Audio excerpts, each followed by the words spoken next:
나이가 들수록 우리는 아침 시간의 소중함을 깨닫게 됩니다.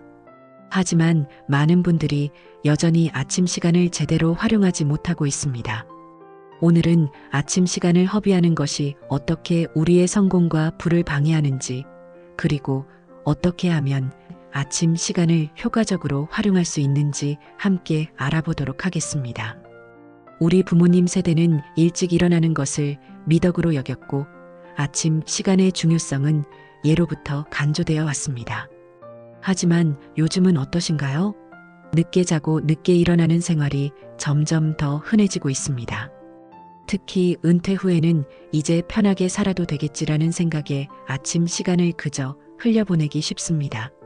성공한 사람들의 공통점 중 하나는 바로 아침 시간을 효율적으로 활용한다는 것입니다. 세계적인 부자들을 살펴보면 대부분 새벽 5나 6에 일어나 하루를 시작합니다. 애플의 팀 쿡 CEO는 매일 새벽 3시 45분에 일어나 이메일을 확인하고 운동을 한다고 합니다. 워런 버핏도 매일 아침 6시 45분에 일어나 신문을 읽고 시장 동향을 파악합니다. 그렇다면 왜 아침 시간이 그토록 중요할까요? 첫째, 아침은 하루 중 가장 고요하고 방해받지 않는 시간입니다. 전화도 오지 않고 카카오톡 메시지도 뜨지 않는 이 시간에 우리는 온전히 나에게 집중할 수 있습니다. 이 시간에 독서를 하거나 운동을 하거나 명상을 하면서 하루를 계획적으로 시작할 수 있습니다. 둘째, 아침에는 우리의 의지력이 가장 강합니다. 과학적 연구에 따르면 인간의 의지력은 하루가 지날수록 점점 약해진다고 합니다. 그래서 중요한 일은 아침에 해결하는 것이 좋습니다. 은퇴 후에 재테크나 투자 공부도 아침 시간에 하는 것이 효과적입니다. 셋째, 아침 활동은 우리의 생체 리듬을 건강하게 만듭니다. 일찍 일어나 활동하면 저녁에는 자연스럽게 피곤함이 찾아와 숙면을 취할 수 있습니다. 건강한 수면 패턴은 노년기의 건강과 직결됩니다. 하지만 많은 분들이 이런 변명을 하십니다. 난 저녁형 인간이야. 나이 들어서 아침에 일찍 일어나기 힘들어. 젊었을 때처럼 체력이 안 돼. 이런 생각들이 바로 우리를 가로막는 장애물입니다. 나이가 들수록 오히려 규칙적인 생활이 더욱 중요합니다. 아침형 인간이 되는 것은 선택이 아닌 필수입니다. 그렇다면 어떻게 아침 시간을 효과적으로 활용할 수 있을까요? 취침 시간을 고정하세요. 매일 밤 10시나 11시 같은 정해진 시간에 잠자리에 드세요. 처음에는 어려울 수 있지만 2주만 지속하면 습관이 됩니다. 점진적으로 기상 시간을 당기세요. 갑자기 2시간씩 일찍 일어나려고 하지 마세요. 15분씩 조금씩 당겨가는 것이 효과적입니다. 아침에 할 일을 미리 계획하세요. 전날 밤에 내일 아침에 할 일을 정해두세요. 목적 없이 일찍 일어나면 다시 잠들기 쉽습니다. 기상 직후 물을 마시세요. 잠자는 동안 우리 몸은 수분이 부족해집니다. 물을 마시는 것만으로도 잠이 깨고 신진대사가 활발해집니다. 적절한 운동으로 시작하세요. 격렬한 운동이 아니어도 좋습니다. 가벼운 스트레칭이나 산책만으로도 충분합니다. 특히 50대 이상의 중장년층에게는 아침 시간의 활용이 더욱 중요합니다. 은퇴 후에도 규칙적인 생활을 유지하는 것이 건강과 부의 기본이 되기 때문입니다. 예를 들어 아침 6시에 일어나서 6시 30분까지 기상 및 물 마시기, 가벼운 스트레칭, 6시 30분부터 7시까지 산책 또는 가벼운 운동, 7시부터 7시 30분까지 아침 식사, 7시 30분부터 8시 30분까지 신문 읽기, 경제 공부, 8시 30분부터 9시 30분까지 취미 활동이나 자기 개발. 이런 식으로 아침 시간을 계획적으로 보내면 하루의 나머지 시간도 활기차게 보낼 수 있습니다. 또한 아침 시간을 잘 활용하면 재테크에도 큰 도움이 됩니다.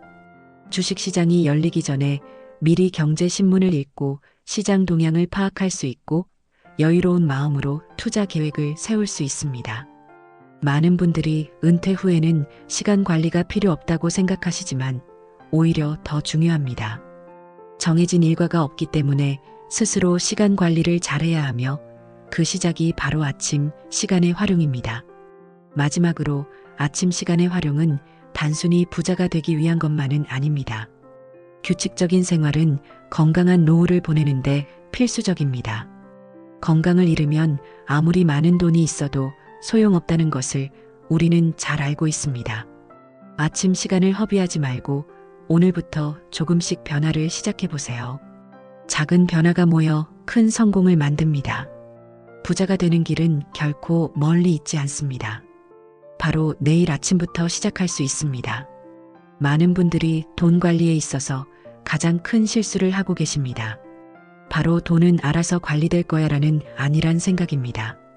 특히 50대 이상의 중장년층에서 이러한 경향이 더욱 두드러집니다. 평생 열심히 일하며 모은 돈이지만 정작 그 돈을 어떻게 관리하고 불려나갈지에 대해서는 무관심한 경우가 많습니다. 우리 주변에서 흔히 볼 수 있는 모습입니다. 통장에 있는 돈을 그저 방치하거나 자녀들에게 맡겨두거나 또는 은행원이 추천하는 대로 금융상품에 가입하는 것으로 끝내버리는 경우가 많죠. 하지만 이것은 매우 위험한 행동입니다. 왜냐하면 돈은 결코 저절로 관리되지 않기 때문입니다.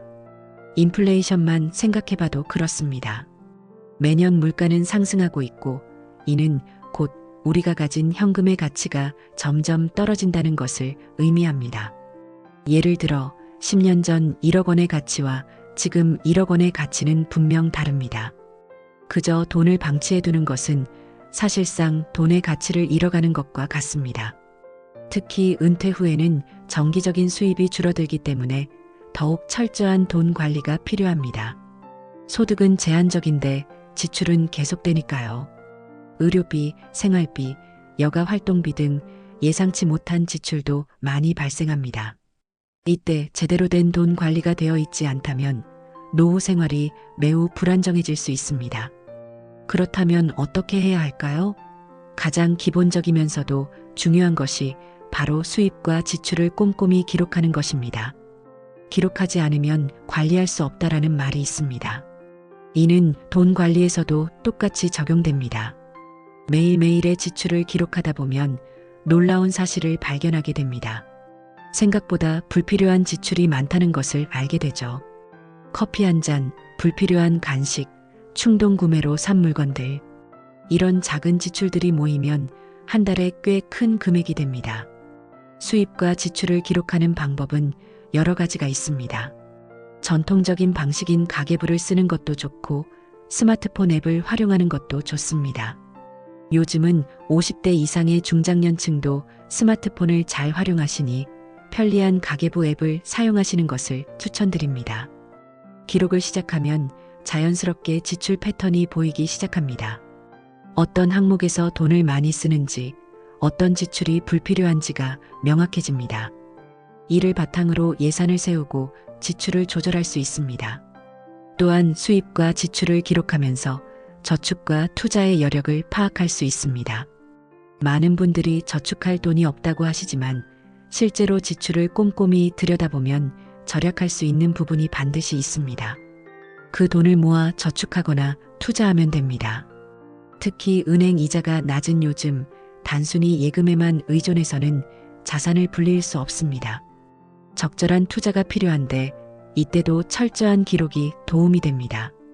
투자 금액, 수익률, 손실 등을 꼼꼼히 기록하면서 자신의 투자 스타일과 위험 감수 정도를 파악할 수 있습니다. 돈 관리에서 중요한 것은 계획입니다. 그저 그때그때 들어오는 돈을 쓰는 것이 아니라 장기적인 계획을 세워야 합니다. 예를 들어 매월 들어오는 연금은 어떻게 사용할 것인지, 목돈은 어떻게 투자할 것인지, 비상금은 얼마나 준비해 둘 것인지 등을 미리 계획해야 합니다. 많은 분들이 자녀들에게 유산을 남겨주고 싶어 하시는데 이것도 계획이 필요합니다. 무작정 돈을 모으는 것이 아니라 자신의 노후 생활비를 먼저 확보하고 그 다음에 유산 상속을 고려해야 합니다. 이 모든 것이 철저한 기록과 계획에서 시작됩니다. 돈 관리에서 또 하나 중요한 것은 정기적인 점검입니다. 한번 세운 계획이라도 상황에 따라 조정이 필요할 수 있습니다.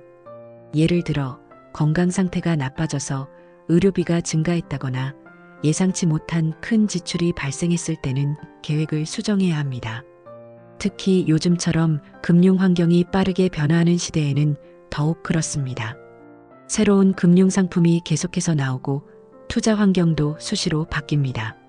이러한 변화에 대응하기 위해서는 정기적으로 자신의 재무 상태를 점검하고 필요한 조치를 취해야 합니다. 마지막으로 돈 관리는 결코 늦지 않았다는 것을 말씀드리고 싶습니다. 나이가 들었다고 또는 지금까지 관리를 안 했다고 해서 포기하실 필요가 없습니다. 지금이라도 시작하면 됩니다. 처음에는 서툴고 어려울 수 있지만 꾸준히 하다 보면 점점 나아질 것입니다. 돈 관리는 우리의 노후 생활과 직결됩니다.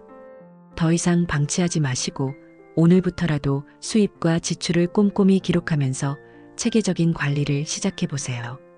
그것이 바로 부자가 되는 첫걸음입니다. 돈은 결코 저절로 관리되지 않습니다. 우리가 직접 관리하고 불려나가야 합니다. 우리 사회에는 나이 들어서 뭘 더 배워? 라는 말이 있습니다. 특히 50대 이상의 중장년층에서 자주 들을 수 있는 말입니다. 하지만 이런 생각이야말로 우리를 가난하게 만드는 큰 원인 중 하나입니다.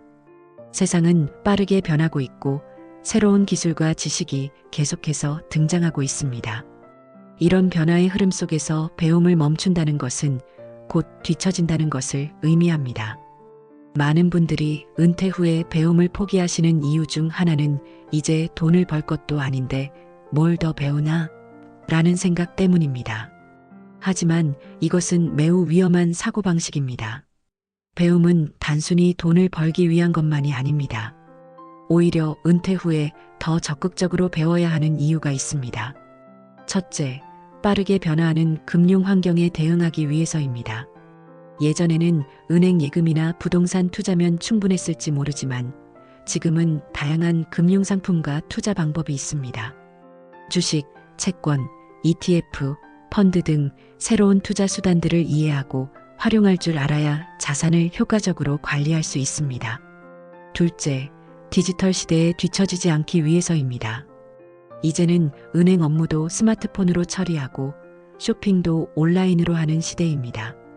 이러한 디지털 기술을 배우지 않으면 일상생활에서도 불편함을 겪을 수 있습니다. 더구나 디지털 금융 서비스를 활용하지 못하면 좋은 투자 기회를 놓칠 수도 있습니다. 셋째, 건강한 노후를 위해서입니다. 의학적 연구에 따르면 지속적인 학습은 치매 예방에 도움이 되고 뇌를 젊게 유지하는데 매우 효과적이라고 합니다. 새로운 것을 배우면서 뇌가 활성화되고 이는 곧 건강한 노후로 이어집니다. 그렇다면 어떻게 배움을 시작해야 할까요? 다행히도 요즘은 무료로 이용할 수 있는 다양한 학습 자원들이 있습니다. 먼저 각종 무료 강연을 활용해 보세요. 도서관, 주민센터, 노인복지관 등에서 다양한 강연을 제공하고 있습니다. 재테크, 건강, 취미 등 다양한 주제의 강연을 들으면서 새로운 지식을 얻을 수 있습니다. 책도 좋은 학습 도구입니다. 특히 도서관을 활용하면 무료로 다양한 책을 읽을 수 있습니다. 경제신문이나 경제서적을 정기적으로 읽으면서 시장 동향을 파악하고 투자 지식을 쌓을 수 있습니다. 또한 전자책이나 오디오북을 활용하면 더욱 편리하게 독서를 할 수 있습니다. 온라인 강좌도 적극 활용하세요. 유튜브에는 수많은 교육 콘텐츠가 있습니다. 스마트폰 사용법부터 재테크, 건강관리까지 다양한 주제의 강의를 무료로 들을 수 있습니다. 처음에는 생소할 수 있지만 차근차근 배워가면 됩니다. 특히 요즘은 50대 이상을 위한 맞춤형 교육 프로그램들이 많이 있습니다. 예를 들어 디지털 기기 활용법을 알려주는 디지털 문해교육이나 금융교육 프로그램 등이 있습니다. 이러한 프로그램들은 우리 연령대의 눈높이에 맞춰져 있어 이해하기 쉽습니다. 배움에 있어서 중요한 것은 꾸준함입니다. 하루아침에 모든 것을 배울 수는 없습니다. 매일 조금씩이라도 시간을 내서 새로운 것을 배우려고 노력해야 합니다. 예를 들어 아침에 30분 정도 경제신문을 읽고 저녁에는 온라인 강의를 한 강씩 듣는 식으로 학습 계획을 세워보세요. 또한 배움을 실천하는 것도 중요합니다. 단순히 지식을 쌓는 것에서 그치지 말고 배운 것을 실제로 적용해 보세요. 예를 들어 주식 투자를 배웠다면 소액으로라도 시작해보고 디지털 기기 사용법을 배웠다면 실제로 활용해 보는 것입니다. 젊은 세대와의 소통도 중요한 학습 방법입니다. 자녀나 손주들에게 새로운 기술이나 트렌드에 대해 물어보세요. 그들과 대화하면서 자연스럽게 새로운 것을 배울 수 있습니다. 또한 이러한 소통은 세대 간의 이해를 높이고 가족관계도 돈독하게 만듭니다. 많은 분들이 나이 들어서 머리가 안 좋아졌다고 걱정하시지만 이는 대부분 편견입니다. 나이가 들수록 오히려 경험과 지혜가 쌓여 더 깊이 있는 학습이 가능합니다. 젊었을 때보다 속도는 느릴 수 있지만 이해력과 통찰력은 오히려 더 좋아질 수 있습니다. 특히 요즘처럼 불확실성이 큰 시대에는 지속적인 학습이 더욱 중요합니다. 코로나19 이후 비대면 서비스가 급증하고 디지털 전환이 가속화되면서 새로운 지식과 기술의 필요성이 더욱 커지고 있습니다. 이러한 변화에 적응하지 못하면 일상생활에서도 큰 불편을 겪을 수 있습니다. 또한 배움은 삶의 즐거움을 가져다 줍니다. 새로운 것을 알아가는 과정 자체가 즐겁고 배운 것을 활용하면서 성취감을 느낄 수 있습니다. 이는 노후의 삶을 더욱 풍요롭게 만듭니다. 결론적으로 배움의 소극적인 태도는 우리의 성장을 가로막고 궁극적으로는 부자가 되는 것을 방해합니다. 나이가 들었다는 것은 배움을 멈출 이유가 되지 않습니다. 오히려 더 적극적으로 새로운 것을 배우고 실천해야 합니다. 무료로 이용할 수 있는 다양한 학습 자원들을 활용하면서 꾸준히 그리고 즐겁게 배워나가세요. 그것이 바로 부자가 되는 지름길입니다. 우리는 흔히 부자가 되기 위해서는 돈을 모으고 투자를 잘하고 수입을 늘리는 것이 가장 중요하다고 생각합니다.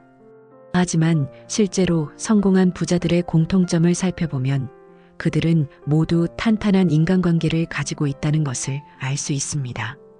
특히 50대 이상의 중장년층에게 있어 인간관계는 더욱 중요한 자산이 됩니다. 하지만 많은 분들이 은퇴 후에 인간관계를 소홀히 하거나 단절되는 경우가 많습니다. 은퇴 후에 인간관계가 줄어드는 것은 자연스러운 현상일 수 있습니다. 직장에서 만나던 동료들과는 자연스럽게 멀어지고 바쁜 자녀들과도 자주 만나기 어려워집니다. 게다가 나이가 들수록 새로운 관계를 만드는 것이 부담스럽게 느껴질 수 있습니다. 하지만 이런 상황에서 관계를 등한시하는 것은 큰 실수입니다. 좋은 인간관계는 우리에게 여러 가지 기회를 가져다 줍니다. 먼저 투자나 사업의 기회를 얻을 수 있습니다. 많은 투자 정보와 기회는 인맥을 통해 전달됩니다. 특히 요즘처럼 정보가 넘쳐나는 시대에는 신뢰할 수 있는 사람으로부터 얻는 정보가 매우 중요합니다. 또한 좋은 인간관계는 정서적 안정과 건강에도 도움이 됩니다. 의학 연구에 따르면 활발한 사회적 교류를 하는 노인들이 그렇지 않은 노인들보다 더 오래 살고 건강하다고 합니다. 특히 우울증이나 치매 예방에 큰 도움이 된다고 합니다. 그렇다면 어떻게 해야 좋은 인간관계를 만들고 유지할 수 있을까요? 가장 중요한 것은 먼저 베푸는 자세입니다. 많은 분들이 내가 먼저 해주면 손해보는 거 아닌가? 라고 걱정하시지만 실제로는 그 반대입니다. 먼저 베푸는 사람에게 더 많은 기회가 돌아옵니다. 예를 들어 동네 모임에서 누군가 도움이 필요할 때 먼저 나서서 도와주세요. 작은 도움이라도 좋습니다. 며칠 전 만난 이웃이 이사를 한다고 하면 짐을 옮기는 것을 도와주거나 누군가 병원에 가야 한다고 하면 동행해주는 것처럼 말입니다. 이런 작은 친절들이 쌓이면서 신뢰관계가 형성됩니다. 또한 자신의 경험과 지식을 나누는 것도 좋은 방법입니다. 예를 들어 주식 투자를 오래 하셨다면 그동안의 경험을 다른 사람들과 나누세요. 부동산 투자에 성공하신 경험이 있다면 그것도 공유하세요. 물론 이때 중요한 것은 겸손한 태도입니다. 자랑하거나 가르치려고 하는 것이 아니라 진심으로 도움이 되고자 하는 마음으로 나누어야 합니다. 정기적인 모임 참석도 매우 중요합니다. 동창회, 동호회, 종교 모임 등 정기적으로 만날 수 있는 모임에 적극적으로 참여하세요. 처음에는 어색할 수 있지만 꾸준히 참석하다 보면 자연스럽게 관계가 형성됩니다. 이런 모임에서는 단순히 참석하는 것에 그치지 말고 적극적으로 봉사하고 도움을 주세요. 가족 관계도 매우 중요합니다. 특히 자녀들과의 관계는 노후의 삶의 질을 크게 좌우합니다. 많은 부모님들이 자녀들에게 경제적인 도움만 주려고 하시는데 그것보다 더 중요한 것은 정서적인 유대관계입니다. 자녀들의 이야기를 경청하고 그들의 입장을 이해하려 노력하세요. 또한 손주들과의 관계도 소중합니다. 손주들과 시간을 보내면서 젊은 세대의 생각과 트렌드를 이해할 수 있고 이는 투자나 사업 기회를 발견하는 데도 도움이 됩니다. 예를 들어 손주들을 통해 새로운 디지털 서비스나 소비 트렌드를 알게 되어 투자 기회를 발견할 수도 있습니다. 디지털 시대에는 온라인을 통한 인간관계도 중요합니다. 카카오톡이나 SNS를 활용해서 지인들과 소통하세요. 직접 만나기 어려운 사람들과도 꾸준히 연락을 주고받을 수 있습니다. 특히 코로나 이후로 비대면 소통의 중요성이 더욱 커졌습니다. 인간관계에서 중요한 것은 진정성입니다. 단순히 이익을 위해서가 아니라 진심으로 상대방을 이해하고 도우려는 마음이 있어야 합니다. 이러한 진정성은 반드시 통하기 마련입니다. 처음에는 돌아오는 것이 없어 보일 수 있지만 시간이 지나면 반드시 좋은 결실을 맺게 됩니다. 또한 긍정적인 태도도 매우 중요합니다. 늘 불평불만을 늘어놓는 사람과는 누구도 오래 관계를 유지하고 싶어 하지 않습니다. 반면에 긍정적이고 밝은 에너지를 가진 사람 주위에는 자연스럽게 사람들이 모입니다. 이는 곧 새로운 기회로 이어질 수 있습니다. 마지막으로 인간관계는 투자와 같다는 것을 기억하세요. 당장의 수익을 기대하지 말고 장기적인 관점에서 접근해야 합니다. 꾸준히 관심을 가지고 정성을 들이면 그만큼의 결실은 반드시 돌아옵니다. 좋은 인간관계는 돈으로 살 수 없는 최고의 자산입니다. 특히 노후에는 이러한 인간관계가 더욱 중요해집니다. 건강이나 경제적인 어려움이 있을 때 도움을 받을 수 있는 것은 결국 가까운 사람들입니다. 또한 좋은 인간관계는 삶의 즐거움과 보람을 가져다 주어 노후의 삶의 질을 높여줍니다. 따라서 더 이상 인간관계를 등한시하지 마세요. 오늘부터라도 주변 사람들에게 먼저 손을 내밀고 도움을 주고 진심으로 소통하세요. 그것이 바로 부자가 되는 지름길입니다. 돈보다 더 중요한 것이 사람이라는 것을 기억하세요. 많은 사람들이 부자가 되는 과정에서 가장 큰 실수를 하는 것이 바로 작은 성공을 무시하는 것입니다. 이 정도 가지고는 안 돼.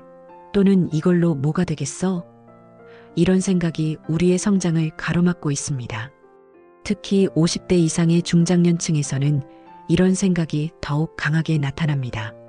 젊었을 때 이루지 못한 큰 성공에 대한 미련이나 다른 사람들의 눈부신 성공 사례를 보면서 자신의 작은 성취를 하찮게 여기는 경우가 많습니다.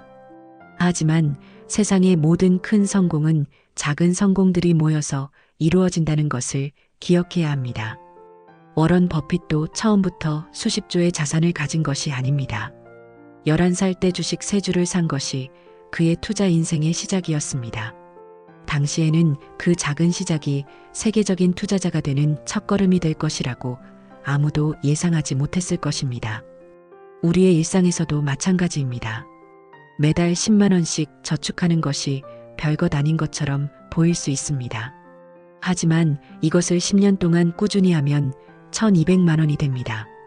여기에 이자와 투자 수익까지 더하면 더 큰 금액이 될 수 있습니다. 문제는 많은 사람들이 고작 10만 원으로 뭐가 되겠어? 라고 생각하며 시작조차 하지 않는다는 것입니다. 주식 투자에서도 마찬가지입니다. 처음에는 작은 수익에 실망할 수 있습니다. 100만 원을 투자해서 5만 원의 수익을 봤다고 해서 이런 걸로 뭐가 되겠어? 라고 생각하지 마세요. 그 작은 성공 경험이 더 큰 성공의 밑거름이 됩니다. 실패하지 않고 수익을 낸 경험, 그것이 비록 작은 금액이라도 그 자체로 큰 의미가 있습니다. 작은 성공을 무시하는 태도는 종종 조급함에서 비롯됩니다. 이미 늦었어. 빨리 성공해야 해라는 생각이 오히려 실패의 원인이 될 수 있습니다. 조급한 마음에 무리한 투자를 하거나 검증되지 않은 고수익 상품에 뛰어들었다가 큰 손실을 보는 경우가 많습니다. 대신에 작은 성공을 차근차근 쌓아가는 것이 중요합니다. 예를 들어 오늘 불필요한 지출 1만 원을 줄였다면 그것도 성공입니다. 주식 투자에서 손실 없이 1%의 수익을 냈다면 그것도 성공입니다. 이런 작은 성공들을 기록하고 자부심을 가지세요. 기록을 하는 것이 특히 중요합니다. 작은 성공을 일기장이나 노트에 적어두세요. 예를 들어 오늘은 주식 투자에서 5만 원 수익을 냈다. 이번 달은 생활비를 10만 원 절약했다 등을 기록하세요. 이런 기록들을 나중에 돌아보면 자신의 성장과 발전을 확인할 수 있습니다. 또한 작은 성공을 주변 사람들과 나누는 것도 좋습니다. 물론 자랑하는 것처럼 보일까봐 망설여질 수 있지만 진정성 있게 나누면 오히려 서로에게 좋은 자극이 될 수 있습니다. 예를 들어 동네 친구들과 재테크 모임을 만들어서 각자의 작은 성공 사례를 공유하는 것도 좋은 방법입니다. 작은 성공에는 반드시 보상이 따라야 합니다. 스스로에게 작은 선물을 하는 것도 좋고 맛있는 것을 먹는 것도 좋습니다. 이런 보상이 다음 성공을 위한 동기부여가 됩니다. 단, 이때 주의할 점은 보상이 지나치지 않도록 하는 것입니다. 절약에 성공했다고 과소비를 하면 본말이 전도되겠죠. 특히 은퇴 후에는 작은 성공의 의미가 더욱 커집니다. 정기적인 수입이 줄어든 상황에서 지출을 조금이라도 줄이거나 투자에서 작은 수익을 내는 것은 매우 중요한 성과입니다. 이런 작은 성공들이 모여서 안정적인 노후 생활이 가능해집니다. 실패를 두려워하지 마세요. 작은 실패도 성공으로 가는 과정입니다. 실패에서 배우고 다시 도전하면서 작은 성공들을 쌓아가는 것이 중요합니다. 실패는 끝이 아니라 새로운 시작입니다. 이제 우리의 여정을 마무리하면서 부자가 되는 길은 결코 멀리 있지 않다는 것을 다시 한번 강조하고 싶습니다. 아침 시간을 소중히 활용하고 돈을 체계적으로 관리하며 끊임없이 배우고 좋은 인간관계를 만들어가면서 가리고 작은 성공들을 소중히 여기며 한 걸음씩 나아가면 됩니다. 부자가 되는 것은 결코 늦지 않았습니다. 지금 이 순간부터 시작하세요. 오늘의 작은 변화가 내일의 큰 성공이 될 것입니다. 여러분의 미래는 여러분이 만들어가는 것입니다. 감사합니다.